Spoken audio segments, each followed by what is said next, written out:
पोकड़दानी त्रिकालदर्शी कैलाशी विनाशी भगवान शिव, जिनकी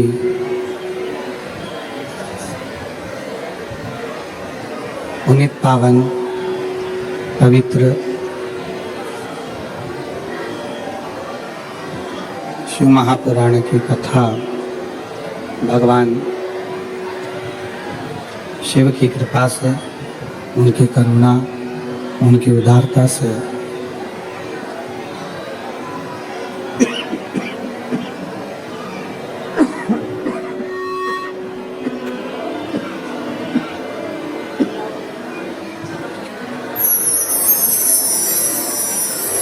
आप और हमको श्रवण करने का सौभाग्य प्राप्त हुआ है। बड़े भाग्यशाली हैं सभी शिवभक्त जो इस पवित्र पावन शिव महापुराण की कथा को श्रवण करने के लिए विराजमान हैं। शहादा की यह पवित्र भूमि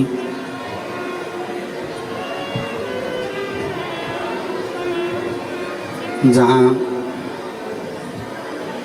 भगवान शंकर की पुण्यमय आनंदमय शिव महापुराण की कथा का आज तृतीय दिवस है। कथा मंडप में विराजमान सभी संत साधु, ब्राह्मण जन, तपस्वी जन, साधक, उपासक, विद्वत जन जो इस पवित्र पावन शिव महापुराण की कथा का लाभ ले रहे हैं। कथा मंडप में ही विराजमान सभी शिव भक्त जो इस पवित्र पावन शिव महापुराण की कथा को श्रवण करने के लिए विराजमान।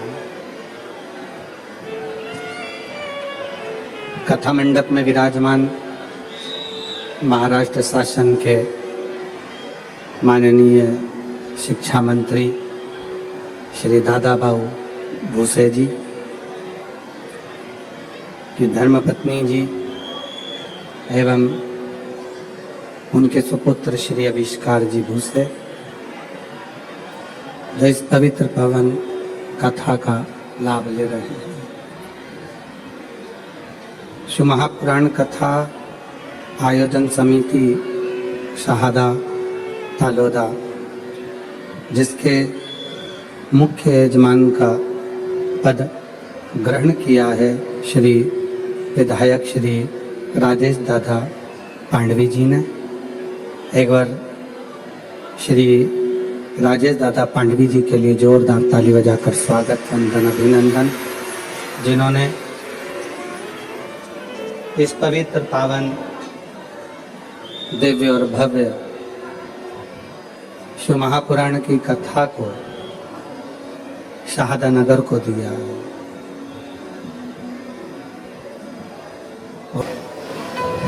एक शिव भक्ति जब किसी जीव के हृदय में, किसी मानव के हृदय में प्रवेश करती है तो वो शिव भक्ति कहीं ना कहीं व्यक्ति को पुनरपि जननम पुनरपि मरणम के प्रपंच से छुड़ा देती है और शिव से मिला देती है।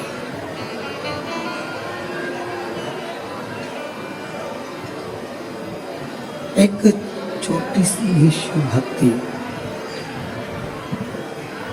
एक क्षण की भी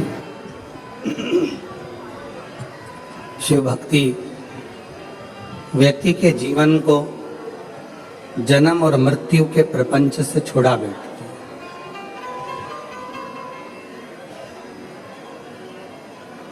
है। जगत गुरु शंकराचार्य जी ने भी अपनी वाणी में यही कहा कि भजन वो किया जाए जिससे हमारा जन्म और मरण का प्रपंच छूट जाए।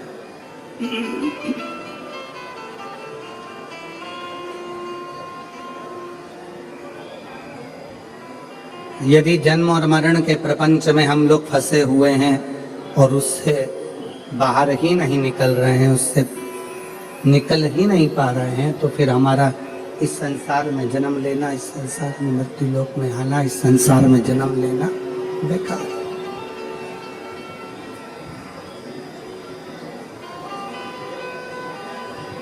आप जितनी देर भगवान शंकर की भक्ति करें, थोड़ा क्लियर आवाज करिए, क्लियर, और प्रेशर बढ़ाओ थोड़ा। आप जितनी देर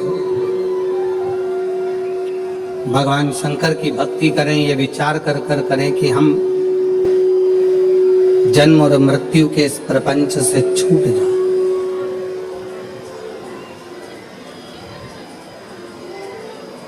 त्र्यासी लाख 99,999 योनियां काटने के बाद ये मानव की देह मिलती है।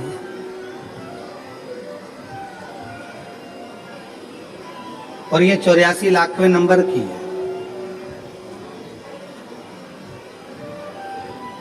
इसके बाद में फिर वापस वही साइकिल घूमने लगती है, फिर पुनरपि जननम पुनरपि मरणम, फिर जन्म, फिर मृत्यु, फिर जन्म, फिर मृत्यु।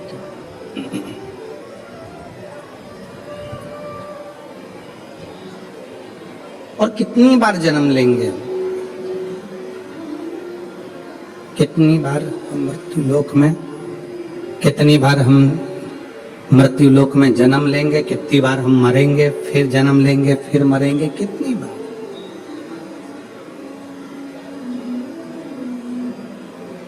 कहा स्कंद पुराण में नागर खंड में एक बड़ा सुंदर संवाद आता है।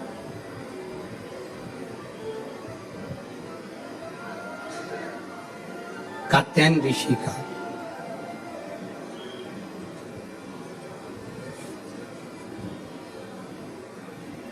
स्कंद पुराण के नागर खंड में कात्यायन ऋषि का चरित्र आता है कि कात्यायन ऋषि ने भगवान शिव और मां आद्य शक्ति की साधना करी।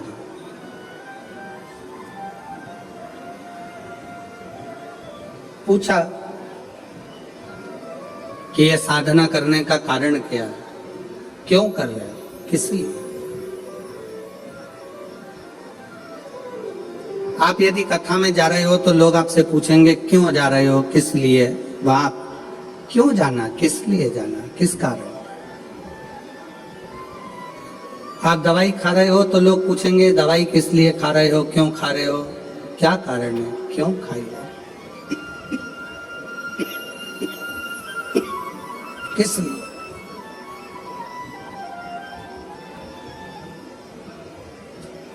तो स्कंद पुराण का नागर खंड कहता है कि कात्यायन ऋषि भगवान शंकर की और मां आद्य शक्ति की आराधना कर रहे हैं, दोनों की। पूछा, देव ऋषि नारद ने आकर पूछा कि कात्यायन जी आप क्यों आराधना कर रहे हो, किस लिए।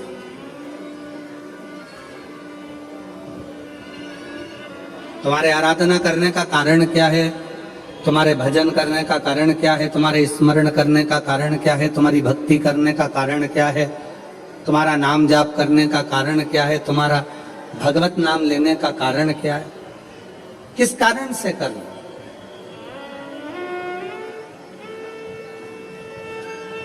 कात्यायन ऋषि बोले कि मैं बार बार जन्म ले रहा हूं, फिर मर रहा हूं, फिर जन्म ले रहा हूं, फिर मर रहा हूं, फिर मेरे प्राण छूट रहे हैं, फिर जन्म ले रहा हूं।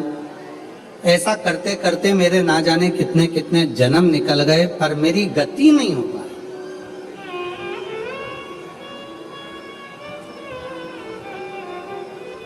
कितने जन्म निकल गए, कितने। और मेरी शाहदा की जीजियों, मेरे शाहदा के जीजाओं, मेरी बेटियों बेटाओं, मेरी माताओं, मेरे भाई मेरी बहनों, मेरे सखा मेरे बांधव, एक बात बहुत सावधानी से स्मरण में लीजिएगा।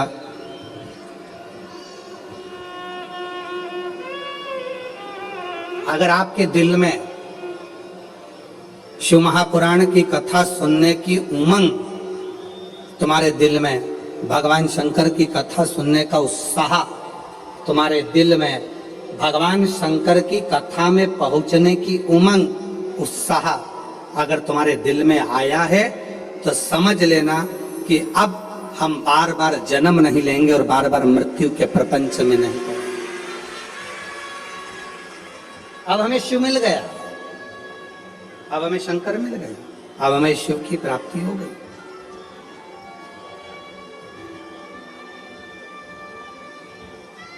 प्यार किसको कहते हैं, प्रेम किसको कहते हैं?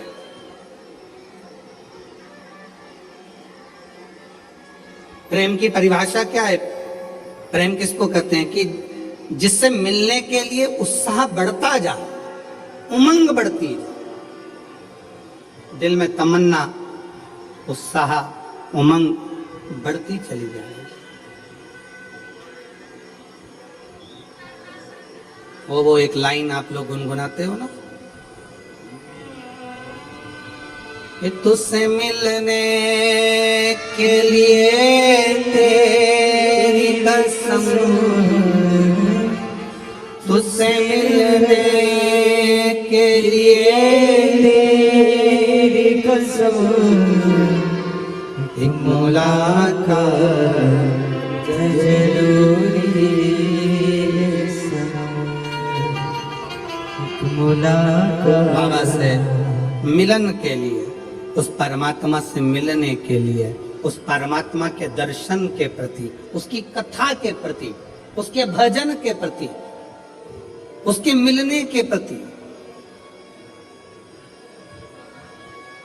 मेरी बहनें जितनी बैठी हैं, मेरी जीजियां जितनी बैठी हैं, मेरे जीजा जितने बैठे हैं, मेरे भाई जितने बैठे हैं, मेरी माताएं, मेरे बंधु जितने बैठे हैं, आप अपने घर में थे, पहले दिन की कथा सुनने के लिए आप आ गए। पहले दिन इतना भीड़ हो गया, इतना भीड़ हो गया, गाड़ी बहुत दूर खड़ी हो गई, धूप भी बहुत तेज, पैदल चल चल के आप अपनी गाड़ी तक पहुंचे, ट्रैफिक में फंस गए, घर पहुंच गए। अब आपने सोचा कि अब एक काम करूंगी, मैं तो टीवी पर कथा सुन लूंगी, कल नहीं जाऊंगी। पर जैसे ही कल हुआ और वापिस तुम्हारे मन में नी, 5 दिन की तो कथा है, चाहे कुछ भी हो जाए मैं तो जाऊंगी, चाहे कुछ।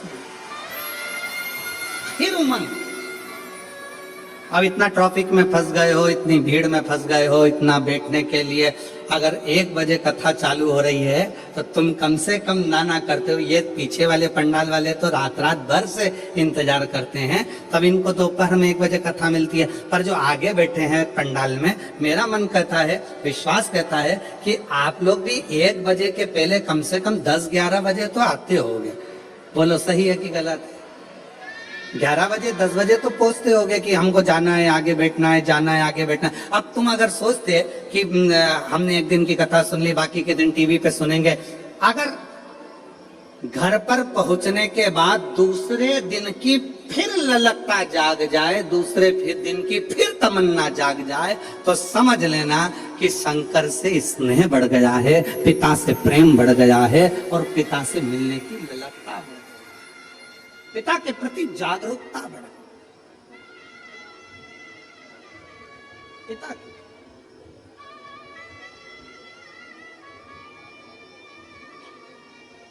उससे मिलन की आस बढ़ गई, उससे मिलन की।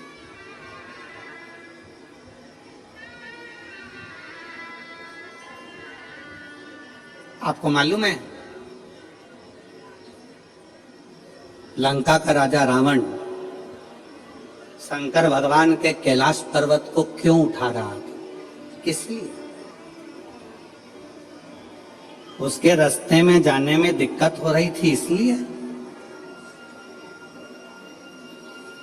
पुष्पक विमान पर बैठकर रावण जा रहा था और कैलाश के ऊपर से विमान उड़ नहीं पा रहा था, तो नीचे आकर खड़ा हो गया और गुस्से में उसने कैलाश पर्वत को उठाना प्रारंभ कर दिया। नहीं।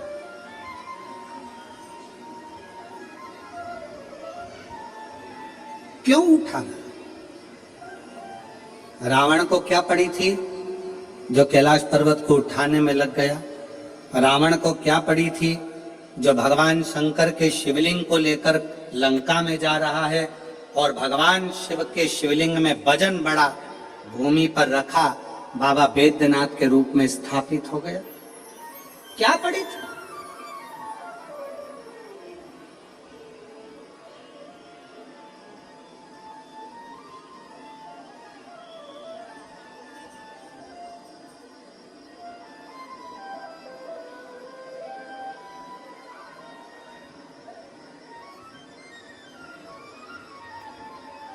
आक्रांताओं ने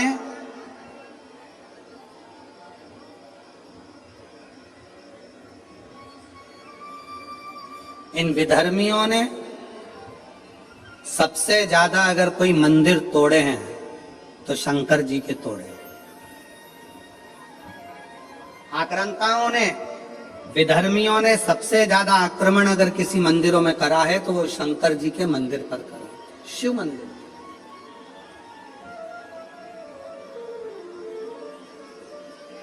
कभी विचार करिएगा,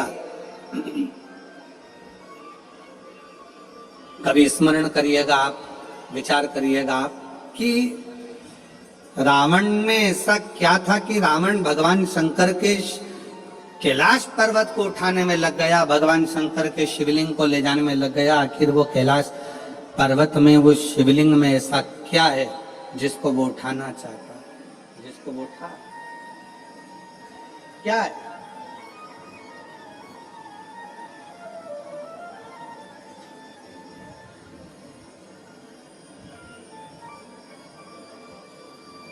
शिव महापुराण की कथा कहती है, रावण ने अपने भाई कुबेर को सताकर कुबेर के सिंहासन को छुड़ा लिया।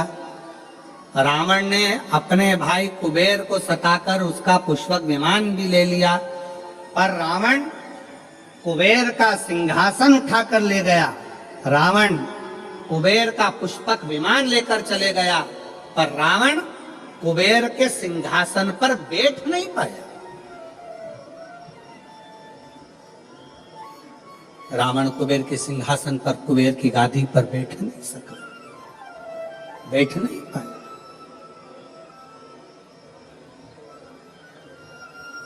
देवर्षि नारद निकल कर जा रहे थे, लंकापति रावण को देखा, रावण से पूछा क्या कर रहे हो? रावण कहने लगे कि मेरे को एक बात समझ में नहीं आती कि मैंने सारे इंद्र के सिंहासन को अपना बना लिया, देवताओं के सिंहासन को अपना बना लिया, सारे ग्रहों को अपने अनुकूल कर लिया, पर एक बात समझ में नहीं आती कि ये कुबेर का जो राज्य है, कुबेर का जो सिंहासन है, कुबेर का जो राज्य है, कुबेर का जो सिंहासन है, कुबेर का जो पद है, कुबेर की जो प्रतिष्ठा है, कुबेर का जो वैभव है, कुबेर का जो धन है, रावण कहता है ये मुझे कैसे प्राप्त हो, उसको मैं पाऊं कैसे, वो मुझे मिले कैसे, वो मुझे प्राप्त कैसे हो? देवऋषि नारद ने कहा, देवऋषि नारद बोले कि रावण, क्या तुमको मालूम है कि कुबेर की सत्ता, वैभव, लक्ष्मी, धन, संपदा कहां पर है? रावण ने पूछा, आप बताओ नारद जी की वो सत्ता, वो वैभव, वो पद, वो प्रतिष्ठा कहां है?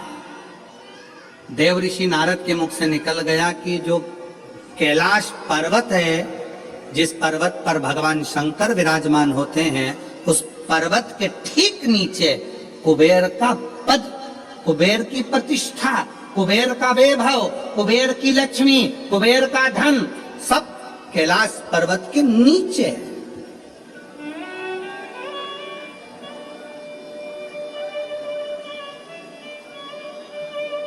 और एक बात बहुत सावधानी से स्मरण करिएगा, आप सबसे निवेदन है, जितने आस्था चैनल पर कथा सुन रहे हैं, जितने फेसबुक पर कथा सुन रहे हैं, जितने यूट्यूब पर कथा सुन रहे हैं और जितने इस पवित्र प्रांगण के अंदर बैठकर कथा सुन रहे हैं, आप सबसे निवेदन करेंगे कि कुबेर का पद, कुबेर का वैभव, कुबेर की प्रतिष्ठा, कुबेर का धन, कुबेर की लक्ष्मी सारी की सारी कैलाश पर्वत के नीचे है। अर्थात शंकर भगवान के चरणों में, शंकर भगवान के नीचे ये सारा धन, वैभव, प्रतिष्ठा सब दबी पड़ी हुई है। इसलिए लंका का राजा रावण मालूम पड़ने पर कैलाश पर्वत को उठाने लगा कि इसके नीचे से मैं लक्ष्मी को, वैभव को, धन को छुड़ा लूंगा, खींच लूंगा।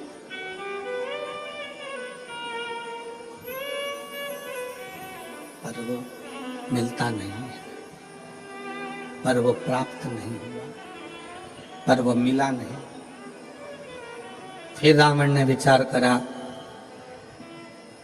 रावण ने फिर विचार करा कि अगर ये कैलाश पर्वत नहीं उठ रहा तो मैं समय आने पर लंका में शंकर भगवान को लेकर जाऊंगा। शिवलिंग लेकर जाने लगा तो भी वो शिवलिंग आखिरी में इतना बोझ हो गया, इतना वजन हो गया कि उसको भूमि पर रख दिया, ले जा नहीं सकता। मेरी जीजियों, एक बात याद रखना, शंकर भगवान के चरणों में, भगवान शंकर के नीचे, भगवान शंकर के शिवलिंग के नीचे भगवान शंकर हुए हैं। पंडालों की कैपेसिटी से ज्यादा भरे पड़े, जितने अंदर उससे ज्यादा बाहर अपना अपना चादर छाता लगा लगा कर लोग बैठे हुए।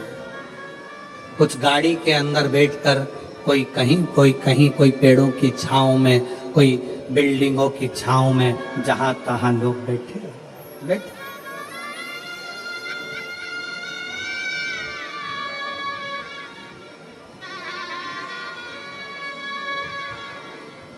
अब ईमानदारी से बोलो, अगर मेरा बाबा तुमको कुछ नहीं देता तो तुम इतने लाखों की संख्या में शहादा आते क्या?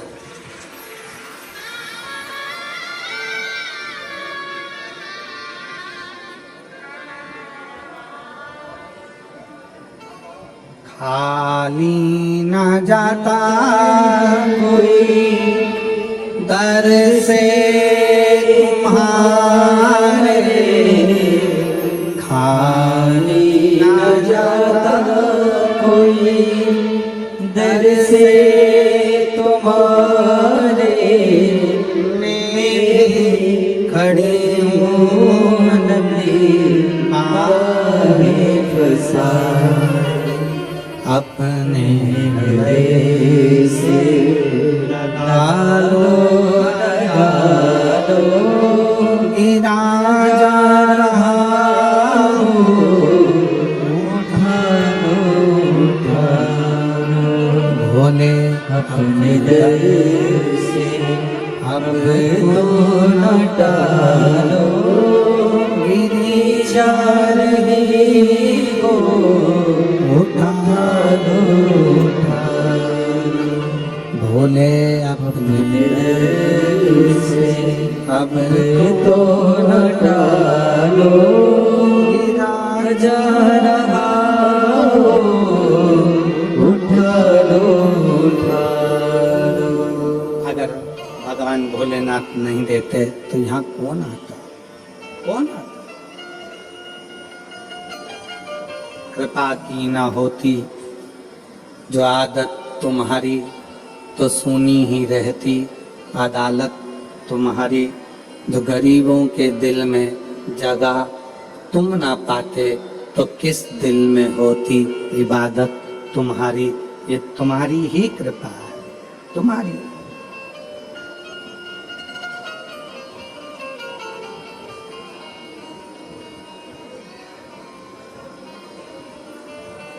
लंका का राजा रावण कैलाश पर्वत को उठा रहा है। क्यों? उसको मालूम है कि इसके नीचे कुबेर का वैभव, कुबेर की सत्ता, कुबेर का आनंद, कुबेर की लक्ष्मी इसी के नीचे है। उठा रहा।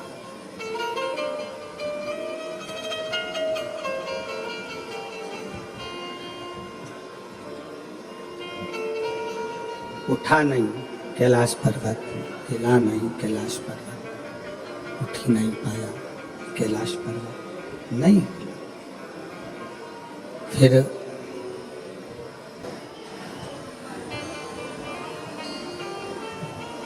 हार गया। जब नहीं उठा,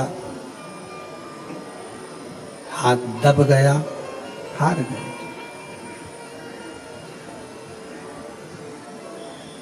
फिर शिवलिंग को ले जाने की तैयारी करी, वो शिवलिंग भी नहीं उठा, वो शिवलिंग भी ले जा नहीं सका। वो शंकर भगवान का शिवलिंग भी ले जा नहीं पाया।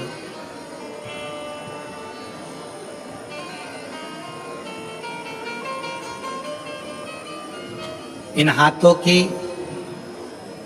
रकीलें अगर गलत हैं, ज्योतिषाचार्य ने कह दिया कि ये रेखाएं तुम्हारी गड़बड़ हैं, ये रेखाएं गलत हैं, तो इन हाथों में जल का भरा हुआ एक लोटा पकड़ाओ। इस हाथों से शिव जी को जल चढ़ाना प्रारंभ करो। इन हाथों से शिव मंदिर में सफाई करना प्रारंभ करो। हाथों की रकीलें धीरे धीरे सुलझना प्रारंभ हो जाएगी और तुम्हारा जीवन श्रेष्ठ होता चलेगा। जीवन श्रेष्ठ।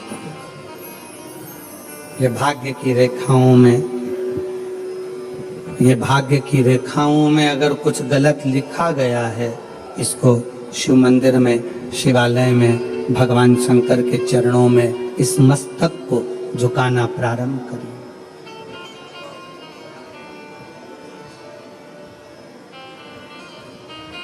सुलझना प्रारंभ।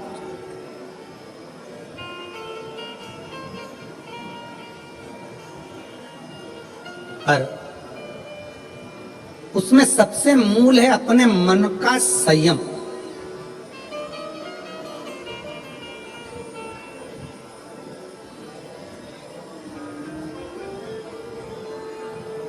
अपने मन का संयम। एक प्रश्न आपसे करेंगे, उत्तर दीजिएगा। एक तरफ शैतान है, राक्षस है, और दूसरी तरफ समुद्र है। आपसे कहा जाए कि इन दोनों में से एक को चुन लीजिए। एक तरफ समुद्र है, दूसरी तरफ राक्षस शैतान है। आप क्या चुनोगे? उत्तर दो। एक तरफ समुद्र है, एक तरफ राक्षस है, शैतान है, वो उधर से बढ़ रहा है, समुद्र की लहरें इधर से बढ़ रही है। आप दोनों में से क्या चुनना पसंद करोगे? क्योंकि इधर भी मरना है, उधर भी मरना है।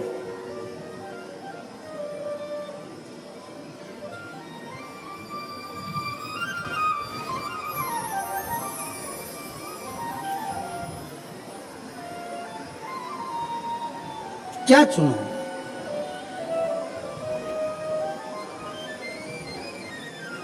तो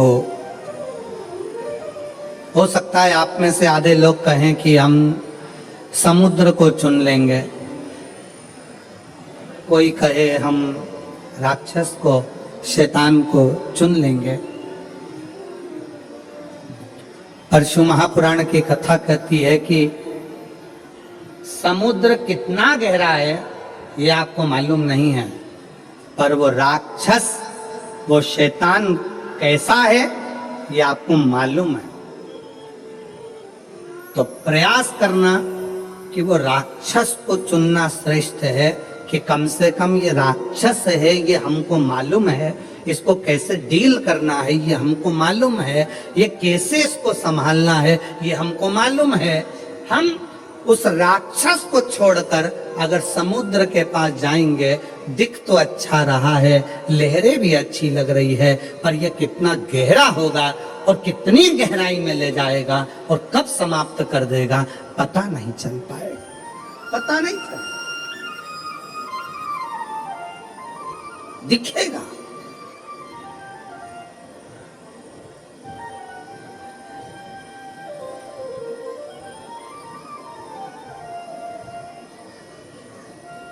एक बहुत अच्छी कथा आती है।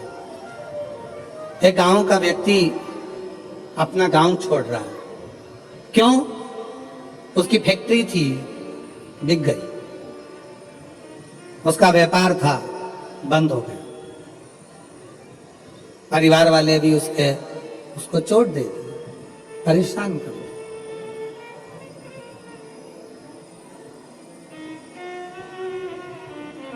उसने प्लान बनाया कि अब मुझे इस गांव में नहीं रहना है, मुझे ये गांव छोड़ना है,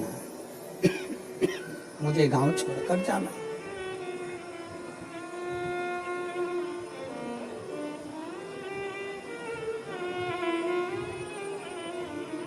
पूरा फैक्ट्री बेच दिया, घर बेच दिया, जमीन बेच दी, सब कुछ बेचकर धन एकत्रित करा, घोड़े पर बैठ गया, घोड़े पर बैठकर और सब बेचकर परेशान होकर वहां से चल दिया। 60 किलोमीटर दूर दूसरा गांव था, वहां पहुंच गया। गांव में जाकर देखा तो गांव के लोग आम के पेड़ के नीचे, पीपल के पेड़ के नीचे बैठे हुए हैं, बातचीत कर रहे हैं, सब आपस में बातें कर रहे थे। इस व्यक्ति ने अपना घोड़ा रोका, घोड़ा रोककर नीचे उतरकर उनके पास जाकर बैठा और बैठकर उसने पूछा, भैया एक बात पूछना चाहता हूं, क्या आप मुझे बताओगे?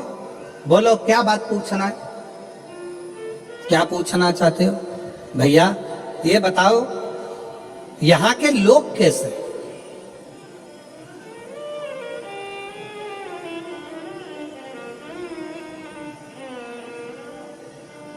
गांव के लोगों ने पूछा तुम कहां से आए हो? उसने कहा मैं अपने गांव से आया हूं, यहां से 60-70 किलोमीटर दूर से। मेरा सारा अब वो गांव मैंने छोड़ दिया है और मैं सोच रहा हूं कि कोई गांव में जाकर बसना है, मुझे किसी गांव में जाकर रहना है। मुझे तुम बताओ यहाँ के लोग कैसे, इस गांव के लोग कैसे? तो गांव के लोगों ने पूछा कि तुम हमसे पूछ रहे हो कि यहाँ के लोग कैसे हैं, पहले तुम बताओ कि तुम जो अपना गांव छोड़कर आए हो वहां के लोग कैसे थे?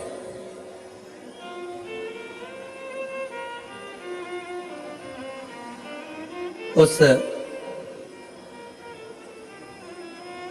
व्यक्ति ने कहा वहां हमारे गांव के लोग इतने दुष्ट, पक्के रावण, कंस की औलाद,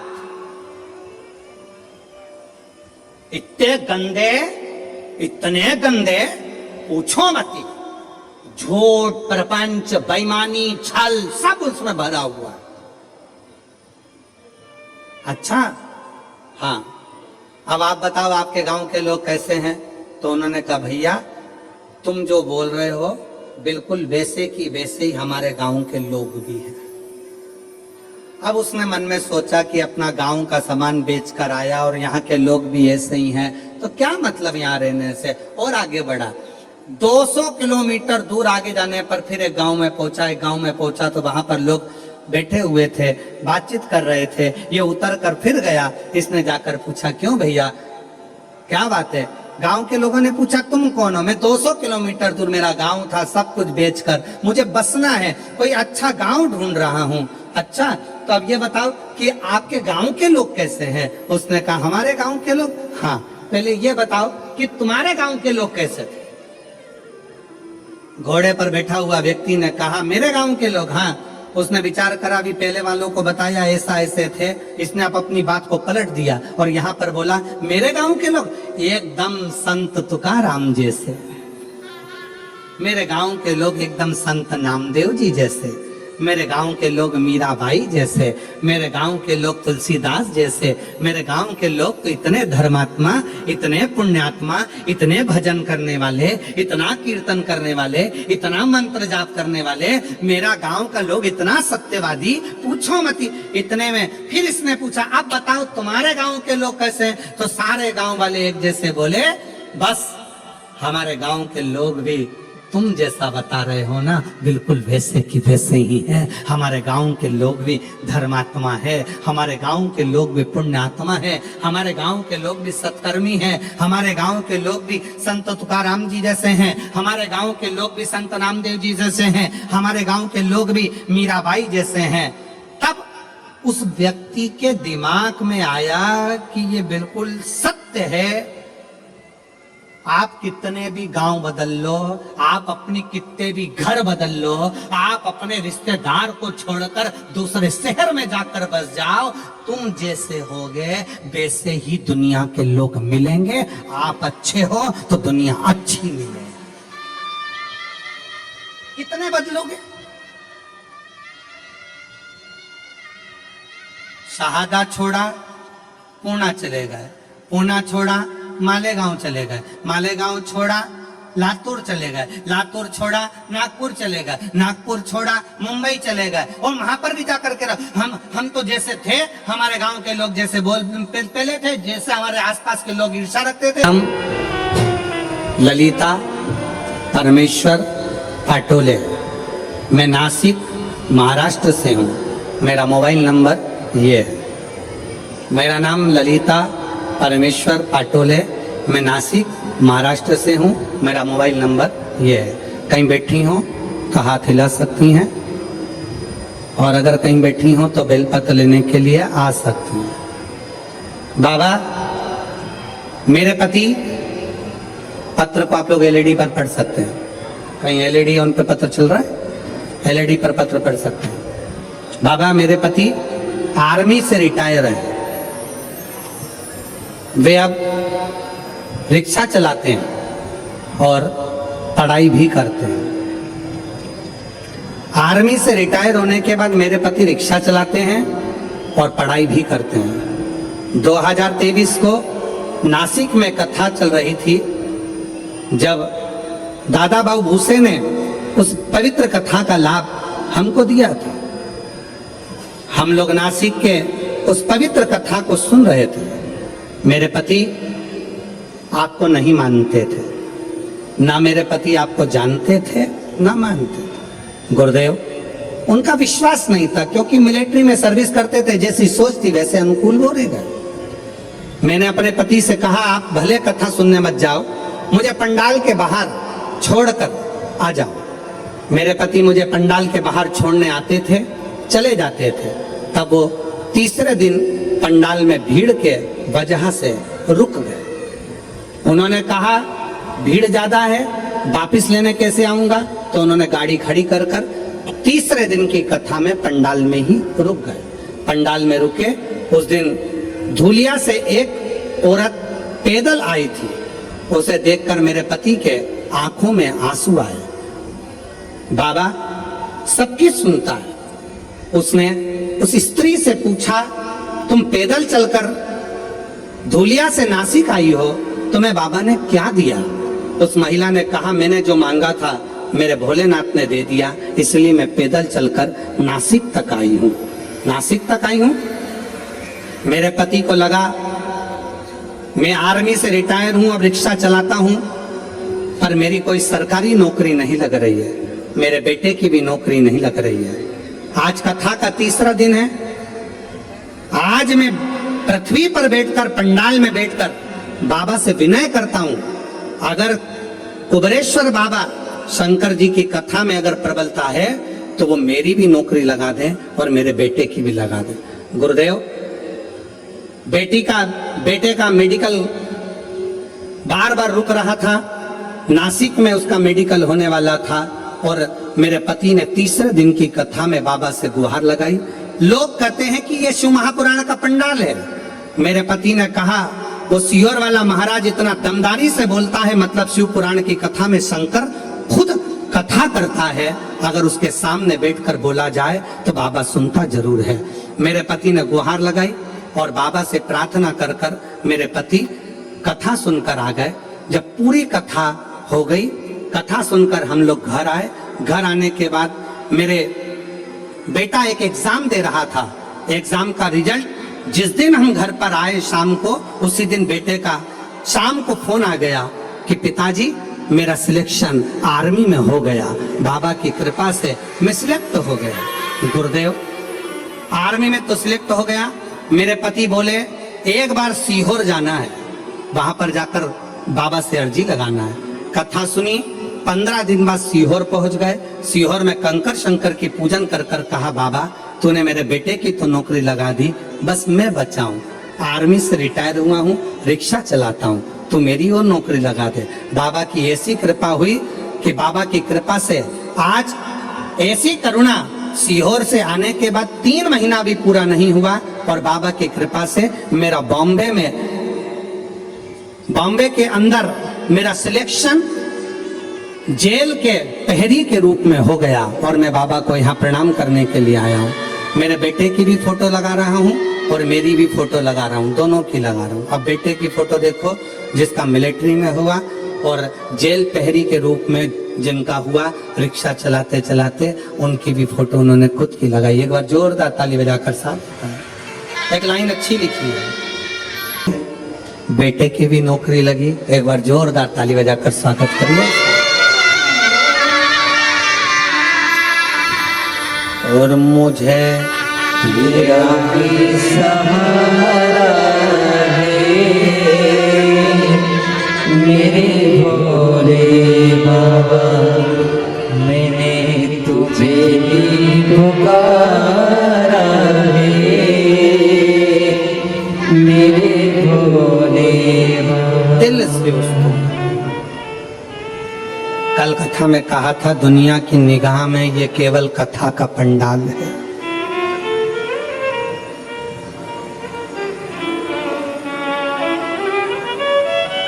दुनिया की निगाह में केवल ये शिव महापुराण की कथा का पंडाल है, पर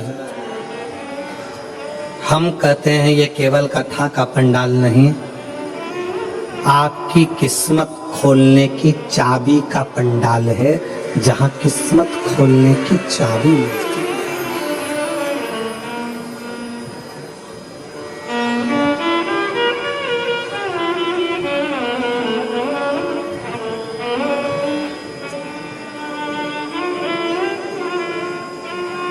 और मुझे तेरा ही सहारा मेरे भोले बाबा। शंकर भगवान के शिवलिंग के नीचे का स्थान कुबेर का होता है, शंकर भगवान के कैलाश के नीचे का स्थान कुबेर की लक्ष्मी का होता है। इसलिए प्रत्येक शिवालय में तुम्हारे घर में अगर छोटा सा भी शंकर का शिवलिंग है, तुम्हारे घर में अगर छोटा सा भी मट्टी का, पत्थर का, लकड़ी का, पीतल का, तांबे का, स्फटिक का, पारद का, जिसका भी तुम्हारे घर में अगर छोटा सा भी अगर शिवलिंग है, तो तुम्हारे घर में जहां शिवलिंग रखाता है, समझ लेना वहां लक्ष्मी बढ़ती चली जाती है, लक्ष्मी कम नहीं हो सकती, बढ़ेगी।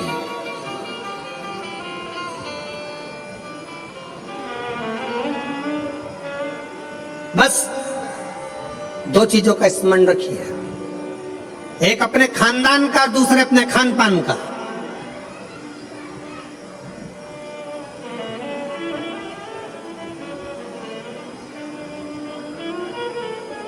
आपको मालूम है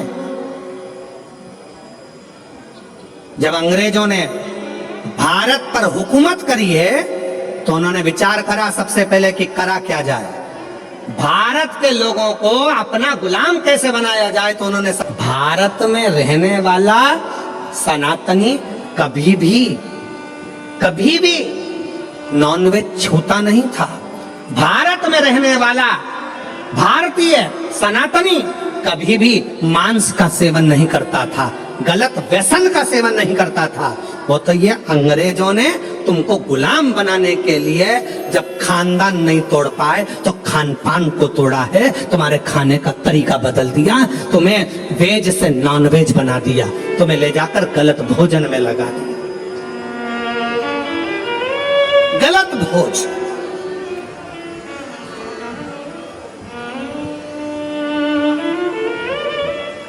क्यों इतनी बीमारियां पनप रही हैं? इतनी बीमारियां होने का कारण क्या है? और देखो, प्रकृति अपना रंग दिखाती है। जिन जिन देशों में जिंदा जिंदा जीवों को तलकर तड़फा तड़फा कर मारते हैं, उन देशों की हालत आज देख लो कि ऐसा भूकंप आया कि बिल्डिंग धाती चली गई और कितने लाख कितने लोग उस बिल्डिंग में दब दब के मर गए। लोगों को मालूम तक नहीं है कि कितने मर गए, कितने मरे।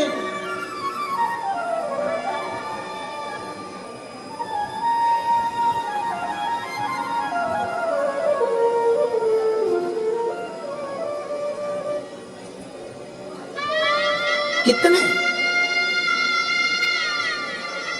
इसलिए निवेदन है, थोड़ा सा अपने आप को सुधारने का प्रयास करिए, थोड़ा सा, ज्यादा नहीं, थोड़ा सा।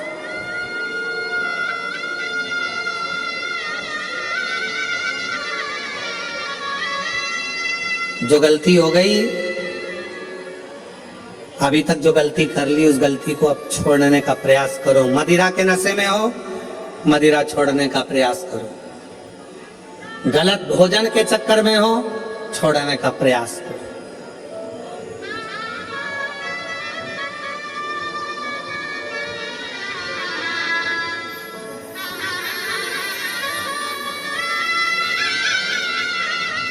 हम कहेंगे तो थोड़ा सा लोगों को बुरा लगेगा, पर सत्यता है, जब उम्र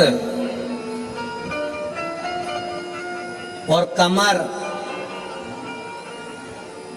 उम्र और कमर जब 40 की हो जाए या 40 से पार हो जाए तो भोजन मत बढ़ाओ, भजन बढ़ाओ, भोजन को कम करते जाओ।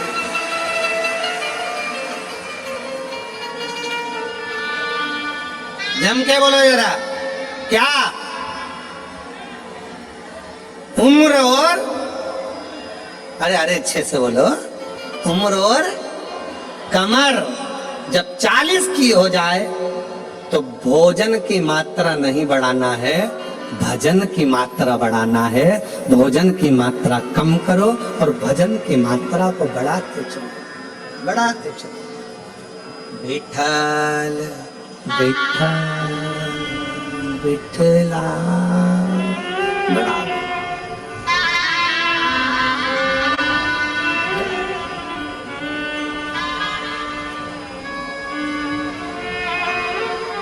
बढ़ाओ जितना बन सके। श्री शिवाय नमस्तुभ्यं,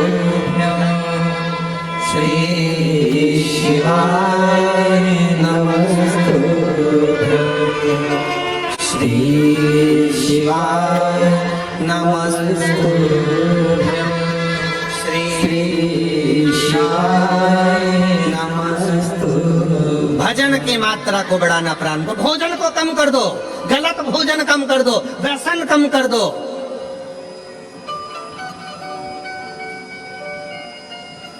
गलत विचार कम कर दो, गलत सोच कम कर दो।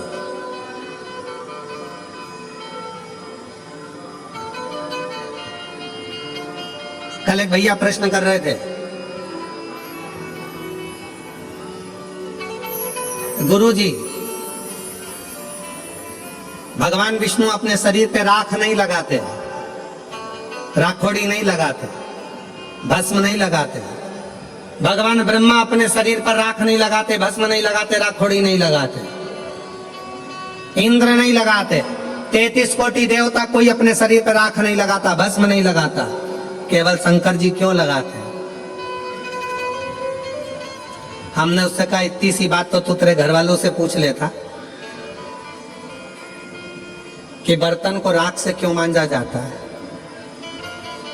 बोलो दी जी जी जम के बोलो। बर्तन अच्छा है, साफ है, तो तुम उसको राख से मांजोगी क्या? जम के बोलो जरा। नहीं, बर्तन अच्छा है, साफ है, तो उसको आप राखोड़ी से मांजोगी, साफ करोगी? नहीं। बर्तन को राख से कब मांजा जाता है? जब उसमें थोड़ी सी झूठन लगने लगे तो बर्तन को राख से साफ किया जाता है। मेरे शंकर भगवान ने सबको प्रेरणा दी है कि लोभ, आसक्ति, तृष्णा, वासना और ये अपनों की झूठन जब अपने पर लगने लगे तो तन पर थोड़ी सी भस्म चढ़ा लेना चाहिए, तो ये झूठन दूर होती चली जाती है। ये झूठन दूर, ये संसार की झूठन है। ये लोभ, ये तृष्णा, ये आसक्ति, ये वासना, ये नाते, ये रिश्ते, ये कुटुंब, ये कबीले, ये वो झूठन है जो हमारे शरीर से लगती चली जाती है, लगती चली जाती है। इसको दूर करो।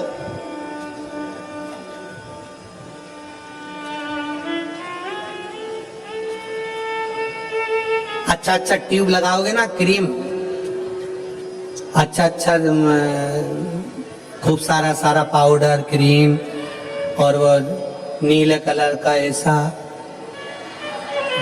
और लाइन, और फिर उसमें डब्बा, फिर वो माला के वो धागा, एक नहीं दो, और फिर वो दो धागा ऐसा घुमा के ऐसा करके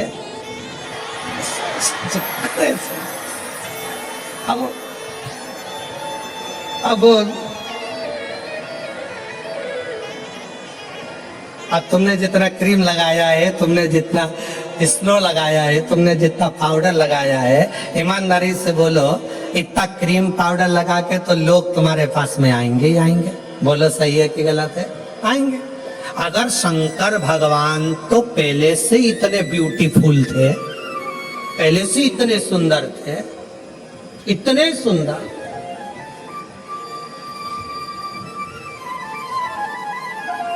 वो कहते हैं ना भोलेनाथ ब्यूटी फूल,